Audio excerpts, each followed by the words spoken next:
예, 반갑습니다. 오늘은 5월 28일 수요일 말씀입니다. 빌립보서 3장 1절부터 11절까지 말씀, 인생이 내 마음대로 안 되는 이유, 인생이 내 마음대로 안 되는 이유라는 제목으로 말씀 나누도록 하겠습니다. 예, 혹시 뭐 이렇게 우리 희소나 이렇게 인생이 좀 마음대로 잘 되나요? 우리가 이렇게 젊을수록 사실 인생이 이렇게 마음대로 된다고 생각하는 경향이 많아요. 그리고 인생이 마음대로 안 되는 이유는, 그쵸? 노력이 부족해서다라고 생각을 하기도 하고, 뭐 세상 사람들이 흔히 그런 말을 하죠. 뭐 돈으로 안 되는 게 많아. 그러면 그건 돈으로 안 되는 게 있는 게 아니라 돈이 부족한 거 아닐까? 이런 말을 하죠. 그것처럼 세상에는 능력이나 돈으로 안 되는 게 없다고 생각하는 경향들이 많아요. 그런데 우리가 인생을 좀만 더 길게 살아보면 진짜 돈으로 안 되는 게 많다는 것을 알고, 돈으로 안 되는 것만 많은 게 아니라 사실은 인생이 내 마음대로 안 된다라는 근본적인 문제가 있다는 것을 알아요. 그러니까 무슨 이야기냐면은 돈이 있어도 돈으로 내가 이루고자 하는 뜻대로 이루어지지 않고 이루어지는 뜻대로 이루어져도 그게 과연 내 뜻이었나 하는 순간이 오기도 한다는 거예요. 아이들을 이렇게 내 마음대로 키운 줄 알았는데, 저 어제도 이제 전화 한 통화를 받으면서 상담을 했는데, 인생이라는 게 정말 한순간이거든요. 아이를 잘 키워가지고 대학에 보내고 시집장가 잘 갔다가도 거기서 무슨 일 하나만 삐끗하면요. 마치 블럭 무너지듯이 인생 전체가 무너지는 게 사람이에요. 그게 건강일 수도 있고 인간관계일 수도 있고 그런 거죠. 우리는 이제 그런 일들을 겪으면서 무엇을 알아야 되냐면, 왜 인생이 내 마음대로 안 될까라는 근원적인 질문을 가질 수 있어야 돼요. 여러분, 왜 인생이 내 마음대로 안 될까요? 저는 이렇게 인생이 내 마음대로 되지 않는 이유에 대해서 근원적으로 탐색하지 않고, 끊임없이 남 탓을 하거나 끊임없이 그럼에도 불구하고 내 마음대로 살려고 하는 사람들의 수많은 시도를 보면서 참 많이 안타깝습니다. 이건 종종 이렇게 저희 어렸을 때 그랬었거든요. 이렇게 장난감을 사러 문구점에 가서 제값을 주고 사면요. 이렇게 모든 부품이 제대로 들어 있어서 제대로 건담 같은 게 나오는데, 그거 말고 이렇게 제값을 주지 않고 산 것들은요. 사보면은 안 맞아요. 분명히 설명서에는 이렇게 하라고 되어 있는데 안 맞아요. 그런 것들처럼 우리의 인생이 우리의 마음대로 되지 않는 이유는요. 왜냐면 원래 우리 게 아니기 때문에 그래요. 이게 원래 우리 게 아니기 때문에 우리 마음대로 안 되는 거예요. 근데 지금 말은 제가 이렇게 짧게 했지만 이걸 파악하는데 평생이 걸리고 평생을 걸려도 이걸 모르는 사람들이 너무 많아요. 인생이 내 마음대로 안 되는 이유가 내 자녀가 공부를 안 해서라거나 부모님이 뭐 유산을 안 물려줘서라거나 환경이 받쳐주지 않거나 라는 내 환경 때문이 아니라, 인생은 원래 내 것이 아니기 때문에 내 마음대로 되지 않는 것이에요. 자, 오늘 본문을 통해서 오늘 한번 이 이야기를 좀 살펴보려고 하는데요. 먼저 이제 3장. 그래서 이제 다시금, 바울은 이제 이 짧은 편지를 통해서 정말 가장 귀한 것을 주기 원해요. 빌립보, 자신이 기뻐하는 그 빌립보 교회의 성도들에게 이제 그 복음을 전해주길 원하는데, 그 교회가 갖고 있는 컨텍스트, 그 상황이 있죠. 그 상황에 딱 들어맞는 가장 적시적절한 말씀을 주고 싶겠죠. 그래서 그 말씀으로 그는 이제 예수 그리스도의 복음을 전해주길 원하는데, 그 상황이 어떤 상황이었는가 보겠습니다. 끝으로라고 시작을 해요. 이제 끝으로라는 것은 이제 이제부터는 이라는 의미예요. 사실요. 여기서 중요한 것은, 그러니까 주제를 전환해서 그 가운데서 그가 제일 주고자 하는 것을 지금부터 얘기를 하려고 해요. 그러니까 만약에 이게 혜영 목사님으로 따지면 엄마 말 지금부터 잘 들어라고 얘기하는 거예요. 이제 주제를 전환하는 거예요. 이제부터 이 말 잘 들어라고 하면서, 나의 형제들아 주 안에서 기뻐하라. 너희에게 같은 말을 쓰는 것이 내게는 수고로움이 없고 너희에게는 안전하니라 라고 하면서, 저도 설교 시간에는 이 말 정말 자주 쓰죠. 이거 했던 말인데 하면서 계속 얘기하죠. 바울도 그러니까 그렇고 예수님도 그렇고 여러분 그 말씀 보면요. 같은 말씀을 여러 번 반복해요. 그게 우리가 생각하기에는 이거 전에 했던 말인데 왜 반복할까라고 할 수 있지만, 우리의 상황이 비슷하기 때문에 그래요. 인생이 펼쳐지는 그 상황 가운데서 반복되는 문제가 비슷하고, 혹은 문제는 다양해도 원인이 한 가지이기 때문에 그래요. 그것은요. 자, 한번 보겠습니다. 먼저 이제 그들에게 가장 하고 싶었던 말이 이거예요. 개들을 삼가하고 행악하는 자들을 삼가하고 몸을 상해하는 일을 삼가해라 라고 하면서 세 가지 일을 삼가해라 라는 게 아니라 한 가지 일을 세 가지로 표현하는 거예요. 뭐예요?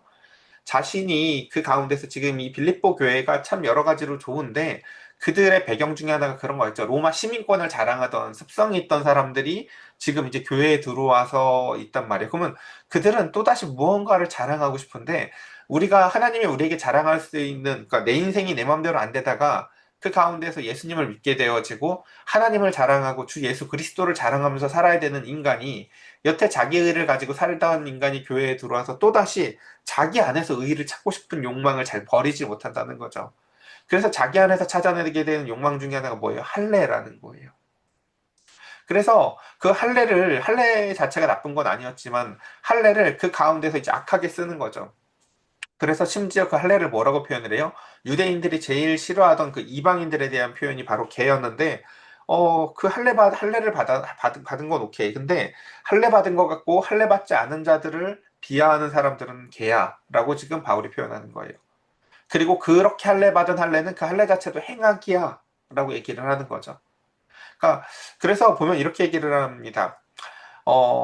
하나님의 성령으로 봉사하며 그리스도 예수로 자랑하고 육체를 신뢰하지 아니하는 우리가 할례파라. 그러니까 저 할례라는 단어에요, 뭐든 들어갈 수 있어요. 예를 들면 방언이 들어가도 맞아요, 저거요. 나는 방언을 받았는데 너는 방언을 못 받았어? 예. 지금 여기 주어가 뭐예요? 나는이에요, 나는이에요. 나는 받았는데 너는 못 받았어? 그럼 그 자리에 뭐가 들어가도 다 그것을 자랑하는 행위가 계고 행악이고, 그건 그저 이상한 헛소리에 불과해요. 왜냐하면 하나님이 그것을 주신 이유가 자신을 의지하지 말라고, 인생 원래 네 거라, 네 게 아니기 때문에 제대로 네 뜻대로 안 됐던 거라고 주님께서 가르쳐 주시기 위해서 주신 게 바로 할례였기 때문입니다. 자, 우리 이 할례 이야기를 하고 이제 본문으로 좀 이제 뒤에를 이야기를 넘어가 볼게요. 할례 이야기가 여러분 어디에서, 저 이 얘기가 너무 하고 싶은데 이 컨텍스트, 그 상황을 알아야 돼요. 할례가 하나님이 언제 줬는지. 창세기 16장에 보면요. 창세기의 아브라함 이야기에 그 아브라함 인생에 그 마음에 바닥이 타다 타다 못해 누룽지가 되어서 눌러버텼던 시절이 창세기 16장이거든요. 그때가 언제냐면요.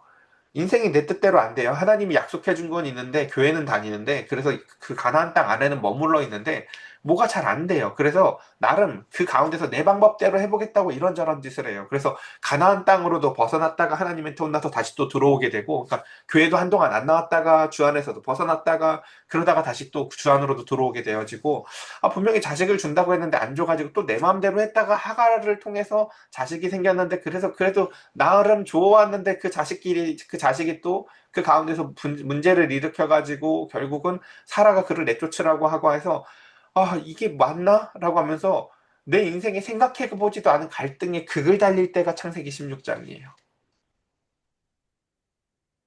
순종한 줄 알았는데 내 인생이 다 불순종이었던 시기가 창세기 16장이에요.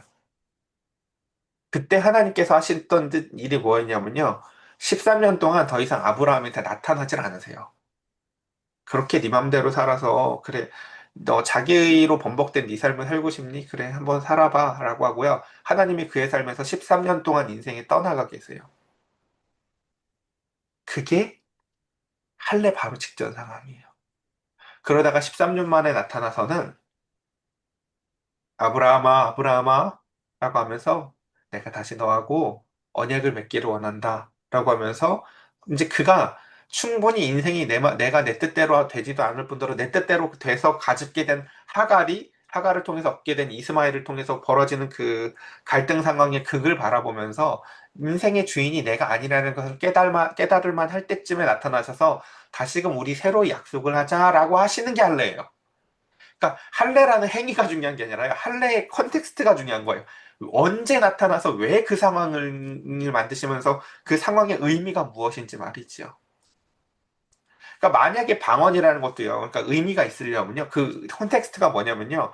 내가 하는 말로는 사람들에게 해만 되고 내가 하는 기도는 자기 이익밖에 구하지 않던 사람이 하나님과의 말씀의 교제를 통해서 이제는 사람의 유익을 구할 줄 알고 하나님의 영광을 돌릴 줄 안다면 그게 유익한 거예요, 여러분.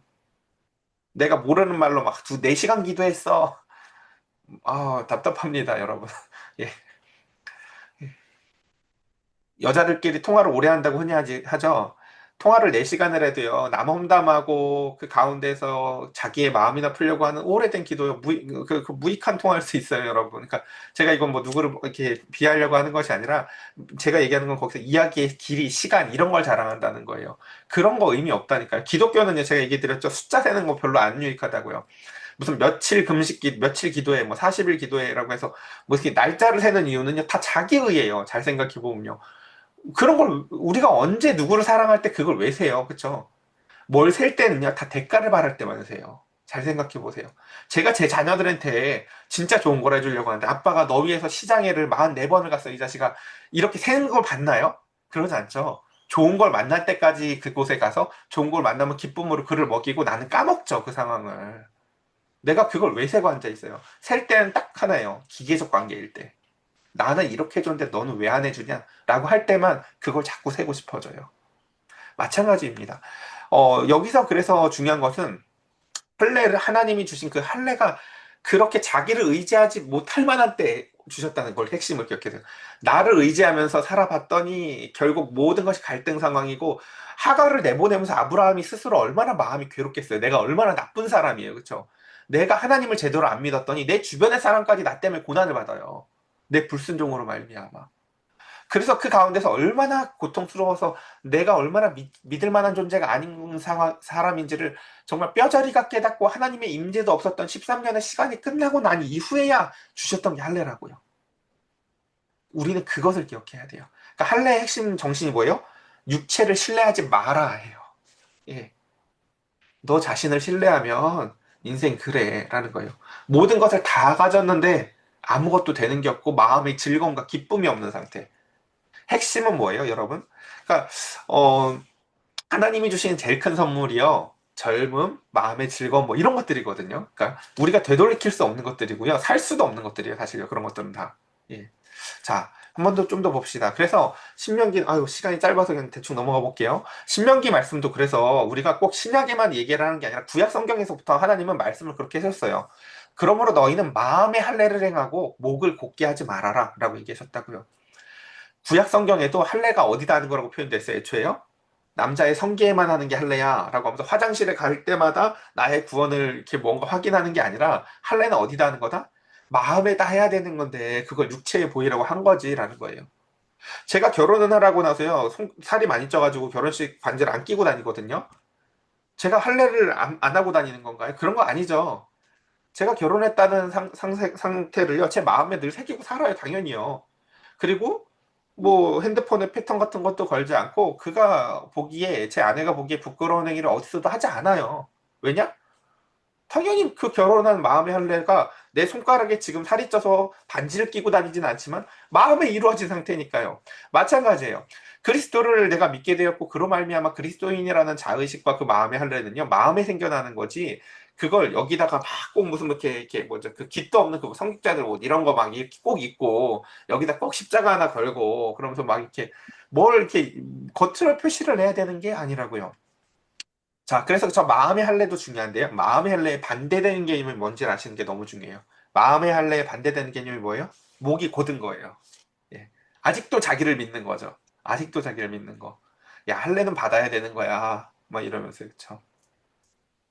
할례를 가지고 할례의 정신을 위배할 수 있다는 게 얼마나 놀라워요. 그쵸? 그러니까 엄마가 둘이 이거 가지고 맛있는 거 사 먹어라고 줬는데 그 돈 갖고 싸우는 거랑 되게 비슷해요. 둘이 행복하라고 준 건데 둘이 그걸 갖고 싸워요. 마음에 너를 자신을 의지하지 마라고 준 건데 그걸 가지고 자기의 의의를 다시 삼아요. 이게 얼마나 이상하냐고요. 그래서 신명기에 또한 여호와께서 내 마음과 내 자손의 마음에 할례를 베푸사 그래서 이게 주님이 주셨던 명령이 뭐예요? 마음을 다하고 뜻을 다하고 내 하나님 여호와를 사랑하게 하사 생명을 얻게 하실 것이다 라고 했는데 결국 이 마음을 다하고 뜻을 다하고 생명을 다하여 여호와를 사랑하는 것도 잘 보면은 마음의 할례가 베풀어진 사람에게 나타나는 결과물이라는 거죠. 예.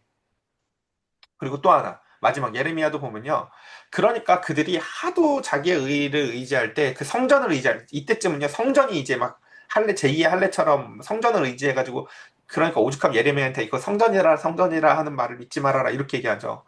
그 사람들을 향해서 주님께서 뭐라고 얘기하냐면 유다인과 예루살렘 주민들아 너희는 스스로 할례를 행해서 너희 마음의 가죽을 베래요. 내가 의지하던 게 뭔지 잘 생각해서 그 모든 것들을 하나하나 도려내래요. 네가 네 배우자를 의지하니? 네가 돈을 의지하니? 네가 네 지식을 의지하니? 네 건강을 의지하니? 라고 하면서 그 마음의 가죽을 베어서 나 여호와께 속해라. 마음 원래 네 인생 네 거 아니라 네 마음대로 안 되는 거거든. 이라고 주님께서 말씀하십니다. 자, 그래서 뭐 로마서도 그렇죠. 그래서 할례는 마음에 해라. 표면적 유대인이 유대인이 아니라 육신의 할례가 아니라 마음에 하는 거야. 라는 거. 네, 요 말씀 요만큼 정도 하고요. 오늘 이거 하나만 할 거예요. 제가 아침 시간부터 두 개, 세 개 하면 어차피 기억 못 할 것 같아서 오늘 이거 하나만 할 거예요. 자, 그래서 이제 다시 원래 주제로 돌아와서 그 얘기만 계속 할 거예요, 오늘. 자, 그러니까 희수 꼭 기억을 해요. 인생이 뭐라고요? 내 마음대로 안 되는 건 지극히 정상이다. 라는 거예요.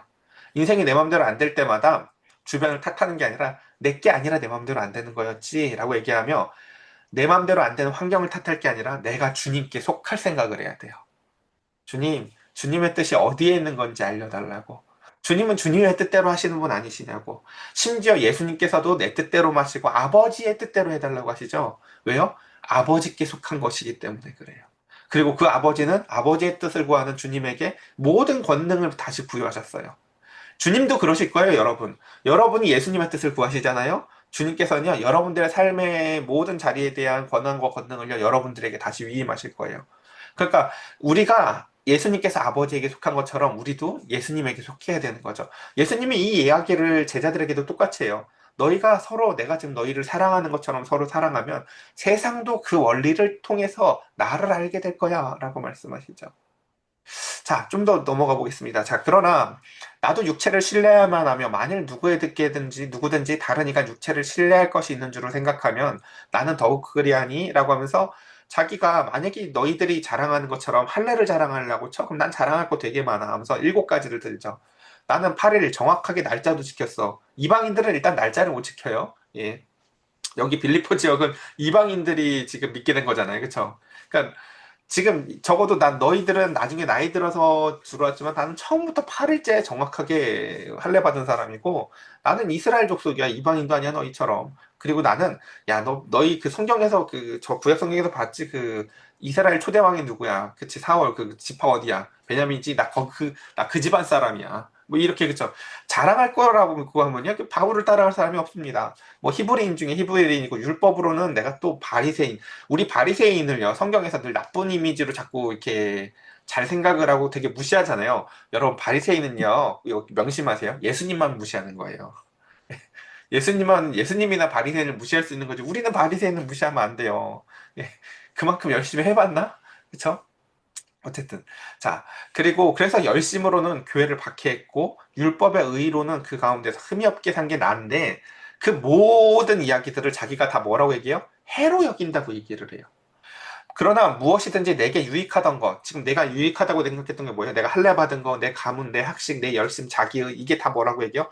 이거 다 해로 여긴대요. 왜냐면 그 모든 것 해로 여기면 그것으로 말미암아 내가 나에게 의의가 있다고 생각했고 내가 교만했거든요. 그 모든 것을 가질 때는요. 내가 학식을 가졌더니 학식이 없는 사람이, 그러니까 인간은요 참 이게 참 추잡하고 더러워요. 뭘 가지면요 어, 돈이 없어요. 근데 그러다 학식이 생기잖아요. 그러면요, 돈 가진 사람을 무시해요. 야, 돈을 의지하냐? 라고 하면서 사실은 자기는 학식을 자랑해요. 자기한테 있는 거 자랑한다니까, 결국은요. 그리고 이제 정 아무것도 없으면 자기 젊은 미래도 자랑을 해요, 젊은 애들은. 아, 그러니까 근데 그리스도인이 된다는 건 뭐냐면요. 내게 가진 것이 무엇이든 간에 내가 그 나를 의지하게 하면 이게 다 똥이라는 걸 아는 거예요. 내 젊음이든 내 건강이든 내 돈이든 내 학식이든. 나를 의지하지 않는 지식이 가장 고귀한 거예요. 그러니까 오죽하면 너 자신을 알라고 했겠어요. 그렇죠? 그다음 그래서 8절에 또한 모든 것을 해로 여김은 내 주 그리스도 예수를 아는 지식이 가장 고상하기 때문이라 라고 얘기합니다.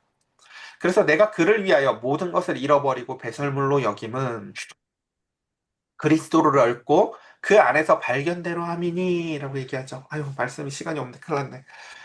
어, 우리가, 그러니까 다시 똑같은 얘기를 또 반복합니다. 기억하라고. 내 인생이 내 마음대로 안 되는 이유는 원래 인생이 내 게 아니기 때문이다. 이 얘기를 계속해요, 오늘요. 그러니까 너무 정상적인 거다라는 거죠. 여러분 지금 보세요. 우리 필세님 차 타고 가잖아요. 오늘 하루에 계획이 있다고요. 근데 오늘 하루의 계획 가운데서 내 뜻대로 안 되는 게 저도 오늘 지금 일정이 4개인가 있거든요. 인생이 내 일정이 언제든지 어그러질 수 있다고 생각하고 살아요. 예. 그리고 그게 그렇게 됐다고 해서 절망하지도 않아요. 왜? 인생이 내 것이 아니기 때문에. 바울의 여정도 보면 모든 것이 다 일정이 잘 어그러지거든요. 기도 안에서 그러는 게 아니라요. 인생이 하나님 거기 때문에 그런 거예요. 내 일정이 어그러진 거지 하나님의 일정은 어그러진 게 없거든요, 어차피. 하나님은 하나님의 일정대로 인생을 이끌어 가세요. 보세요. 저는 개인적으로 사실은 그 호주에 간 우리 희수가 너무 좋거든요. 와, 호주 가고 나서요, 아침마다 더 자주 봐요. 여기 있을 때보다. 그리고요, 제 느낌에 더 부지런해진 것 같아요. 오히려 호주 가서. 그쵸? 뭐, 모르겠어요. 제가 생각하기엔 그래요. 예. 예, 육체적, 물리적으로 가까이 있을 때보다요, 오히려 마음으로 더 가까워요. 그러니까 그런 것들처럼 인생의 주인이 하나님이시라고요. 그리고 그것을 위해서 드디어 바울이 발견한 게 뭐냐면요. 이 예수님의 마태복음 비유 그런 거 있죠. 내가 그냥 어느 집에 일을 갔는데 밭에 와 보화를 발견했어. 그래서 내 전 재산을 다 팔아서 그 땅 한 평이라도 이걸 살려고 하는 희한한 눈이 생겼다는 거죠.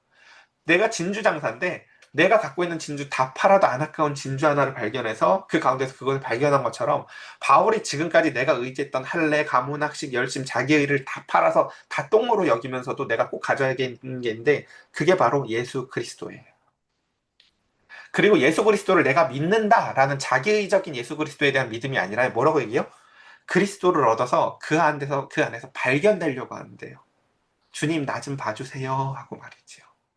우리는 그래서 이거 구원을 예전에 늘 이렇게 제가 설명을 드렸어요. 주여 하고 크게 소리를 불을 질러서 그 가운데서 우리가 주님을 붙잡는 행위처럼 보이지만 이건 마치 망망대해에서 빠져 죽어가는 사람이 그 가운데서 그 구원이 자기의 소리 지름이나 자기의 어떤 의에, 자기의 수영 실력의 인생이 달린 게 아니라 외부에 구원자가 그를 발견하고 그를 구원해주는 은총의 손길에 달린 거라고요. 구원은요, 철저히 외부적이에요. 정말로. 그래서 누구에게 손길이 미칠지 모른다는 거죠. 여러분 한번 생각해 보세요. 물에 빠진 바다에 빠진 네, 다섯, 열 명이 있는데 그 중에 어떤 애가 이렇게 자랑하는 거죠. 내 목소리가 제일 크니까 나를 제일 먼저 건져주실 거야. 멍청이에요, 멍청이. 그 자기 생각이죠. 언제 하나님이 목소리 제일 큰 애를 먼저 건진다고 했어요. 그거 모르는 거예요.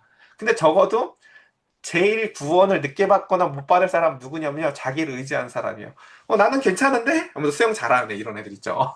난 아직 인생이 살만해. 라고 해서 아직 인생의 큰 어려움을 맛보지 못했고, 자기 뜻대로 살아도 사라지던데? 라는 이런 사람들. 이 사람들이 사실은 그리스도를 의지하기가 제일 어려운 사람들이에요. 그래서 아이고 시간 끝나가죠. 자. 그래서 그 안에서 발견되는 게 바울이 가장 원하는 거라는 거죠. 주님 오늘도 나를 발견해 주세요. 제가 기도할 때 제일 앞에 자주 쓰는 수식어가 자비로운 하나님이거든요. 왜 그렇게 늘 기도를 하냐면요. 주님 안에서 자비를 입고 주님 안에서 발견되고 싶어서 그래요. 오늘도 주님의 자비를 내게 베풀어 주셔서 그 가운데서 나도 누군가를 용서하고 나도 누군가를 사랑하고 하는 은총 가운데 살기 원하기 때문이죠. 자, 이제 9절 읽겠습니다. 그 안에서 발견되려 함이니 내가 가진 의의는 율법에서 난 것이 아니요 오직 그리스도를 믿음으로 말미암은 것이니 곧 믿음으로 하나님께로부터 난 의이다라는 것이죠. 여러분 하나님께로부터 난 의와 자기의 차이가 뭐예요? 자기의 의는 나하고 남을 비교하고 그 가운데서 근거가 다 나한테 있잖아요. 내가 열심히 했어. 우리 집안이 원래 좀 부자야. 원래 우리 집안이 이렇게 진짜 자랑할 게 하도 없어. 그냥 이빨이라도 자랑해요. 우리 집안이 이빨이 안 썩어. 자기 뭐래도 뭘 자랑하고 싶은 걸 그렇게들 찾아요. 여러분 그리스도인이 된다는 건 뭘 자랑하는 거라고요? 이거 어차피 다 썩을 거고 나 뚱뚱해도 괜찮아. 나를 디스하면서도 나를 구원해준 하나님을 자랑하는 거라니까요. 이런 나도 구원을 하시더라 라는 것입니다. 그래서 자, 10절 보겠습니다. 내가 그리스도와 그 부활의 권능과 그 고난의 참여함을 알고자 하여 그의 죽으심을 본받아. 지금 그 하나님의 의를 이제 따라 살아가는 바울이 지향하는 지향점이 뭐라고요? 주님의 죽으심과 부활의 능력이에요. 하나님이 그를 살리셨다는 그 사실. 그래서 어떻게 해서든지 죽은 자 가운데서 부활에 이르려 하노니라고 하면서 이제 말씀을 정리하면 이렇습니다. 바울이 지금 이제 빌립보 성도들에게 이렇게 얘기를 해주는 거예요. 그래. 또 얼마나 두렵겠어요. 교회가 성장을 하고 있는데 성장 배경 이면에 이상한 신학이 있는 거예요. 약간 뭐예요? 자기 의를 의지하고 율법을 의지하고 특히 할례를 자랑하는 인간들이 있어서 성도들이 긴가민가하는 사람들이 있는 거죠. 그런가? 저기 보니까 할례 받은 사람은 집이 장사가 잘 되는데 우리 집은 장사가 좀 잘 안 돼. 내가 할례를 안 받아서 하나님 장사를 잘 안 되게 하시나? 이런 혼란스러운 사람들이 있다고요, 교회 안에. 그들에게 신학적 정리를 해주기 위해서 바울은 이렇게 얘기하는 거예요. 그런 게 아니야. 인생은 원래 네 것이 아니기 때문에 네 맘대로 안 되는 거야. 네 맘대로 하려고 하지 말고 인생이 네 것이 아니라 하나님의 것이라는 것을 인정하고 하나님의 뜻대로 되게 해달라고 기도를 해. 라고 말씀하시는 거죠. 저와 여러분들을 향한 하나님의 뜻은요, 반드시 선한 것입니다. 구약 성경의 수많은 선지자를 통해서도 주님은 말씀하셨어요. 너희를 향한 나의 뜻은 선한 것이고, 소망이 있는 것이고, 사랑이지, 결코 징벌을 하려고 하는 게 아니야. 라고 말씀하십니다. 저와 여러분들을 향한 하나님의 뜻이 그 기도하는 시간들 가운데에서 이제 더 이상 자기의 의를 자랑하는 것이 아니라 남과 비교해서 유축되는 것이 아니라 하나님의 의에 사로잡혀서 주님의 사랑의 큰 은총을 바라보며 이제 그 가운데에서 마치 그 빨간 머리 애니였나요? 인생이 내 마음대로 안 된다는 게 얼마나 멋진 일인지 몰라 라는 것처럼요. 내 뜻대로 안 되는 인생이 오히려 얼마나 멋진 인생인지 하나님의 뜻 안에서 발견되어지는 저와 여러분들 되시기를 간절히 축복합니다. 우리 이 시간 함께 같이 기도할까요?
제가 기도드리겠습니다.